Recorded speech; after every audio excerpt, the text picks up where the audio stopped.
இங்க இந்த வயசான பாட்டிக்கும் கண்ணு தெரியாதுங்க. ஆனா அவங்க முன்னாடியே நிறைய கட்டுக்கட்டா பணம் இருக்கு. அப்போ அந்த இடத்துல ஒரு பொண்ணு வரா. இதை காசு தருவான்னு பார்த்தா அவங்களுக்கு கண்ணு தெரியாதுன்னு கன்ஃபார்ம் பண்ணு இந்த காசை எடுத்துட்டு போயிடுறா. அவங்களுக்கு எந்த சந்தேகம் வரக்கூடாதுன்னு 4 சில்லறையை போட்டுட்டு அவ பாட்டுக்கு கிளம்பிடுறா. ஏன் அவங்க பிச்சை எடுத்துட்டு இருக்காங்கன்னு பாத்தீங்கன்னா அவங்க கம்பெனியோட HR மேனேஜர் இவங்களை டெஸ்ட் பண்றதுக்கோசரம் தான் இதெல்லாம் பண்ணிட்டு இருக்காங்க. திருப்பியும் அவங்க முன்னாடி ஒரு ரோலக்ஸ் வாட்ச் வைக்கிறாங்க. அந்த இடத்துக்கு ஒருத்தன் போன் பேசிட்டே வரான். அவன்கிட்டயே அந்த பாட்டி பிச்சை கேட்கறாங்க. ஆனா அவன் ரோலக்ஸ் வாட்ச் மட்டும் எடுத்துட்டு ஒரு சில்லறை காசு கூட போடாம அவன் பாட்டு கிளம்பிட்டாங்க. இவனுங்க எல்லாருமே ஒரு இன்டர்வியூ வந்திருப்பாங்க. அந்த இடத்துல இருக்க HR மேனேஜர் தாங்க இதெல்லாம் பண்ணிட்டு இருக்காங்க.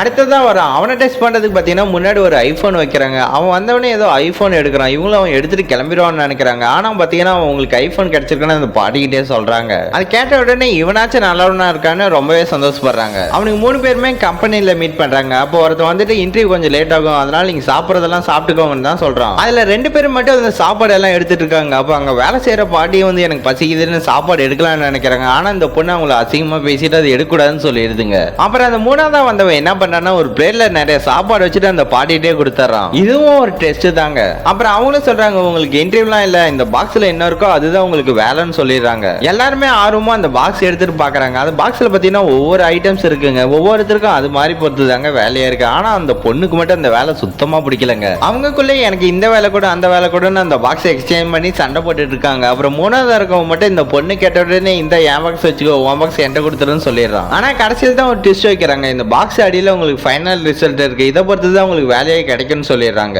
அந்த பணத்துக்கு ஆசைப்பட்ட 2 பேத்துக்குமே வேலை கிடைக்கலங்க. அந்த 3ஆவது ஒருத்தர் தான் பாத்தீங்கன்னா அவங்களுக்கு தான் அந்த வேலையே கிடைச்சிருக்கு.